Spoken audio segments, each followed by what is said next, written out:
Discipline. Man, it's really good to actually be able to see real people tell it like it is. I mean, that's really what this whole vid right here is about.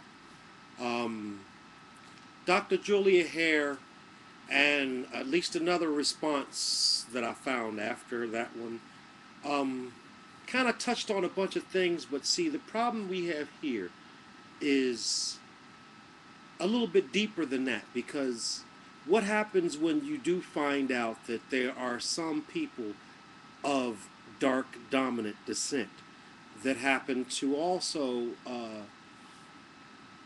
exist in this country amongst a whole lot of other people who keep complaining about everything, including niggas. Now, not the ER type of that word, but at least the Egyptian version of NGR, which is God. You don't have to believe this shit, get into this shit, or actually think that anybody's trying to make you believe that you should respect me because I'm God. You should respect me because the same God that everybody else salutes under this fucking flag belongs to me too. And I just happen to be a little bit more dominant about demanding that other people should really pay attention to this time of change that we're taking here in this country. Now, I'm not a speaker, I'm not a role model, and I really could care less if you like me or not. But you have to respect the fact that we're in a time of change, and I see young folks that look just a little bit like a younger version of a less bolder person enough to make this video.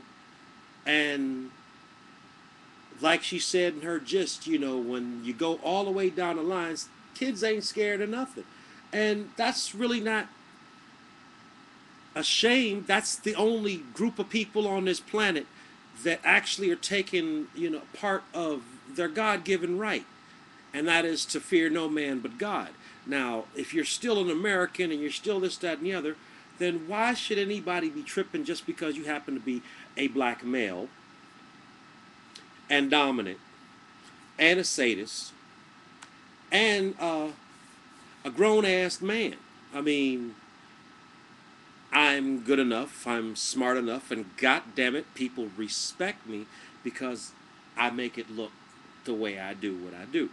Now, you don't have to understand that, but there's a lot of issues involved with these little sayings that I think that we should go back and pick them apart a piece, kind of like if they was your chicken eating auntie that was telling you go bring the hot sauce, while she'd go back around and tell these people what the hell she think.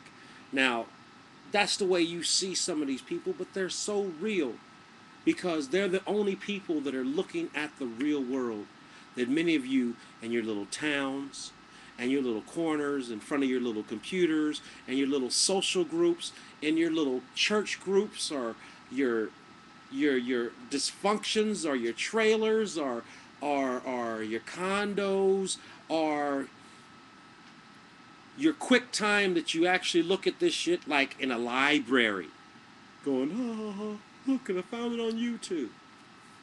This is a time of change. I mean, slavery just passed its 200th birthday. January, what was it, January 1st or January 8th or something like that, but it was, 1808, which is kind of like 2008 for a 200. And still, people can't quite understand why that Mandingo vibe just doesn't set well in people's crawl.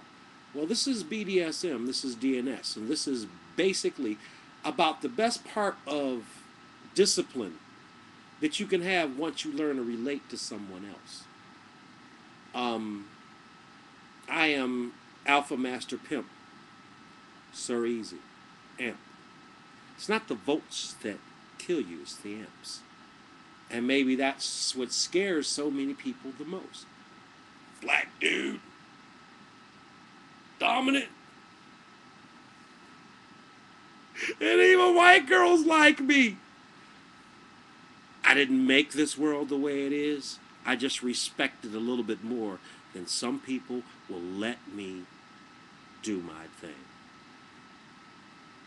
And as an ex-Marine, not former, because I'll be damned if I'm everybody, but I am a Marine.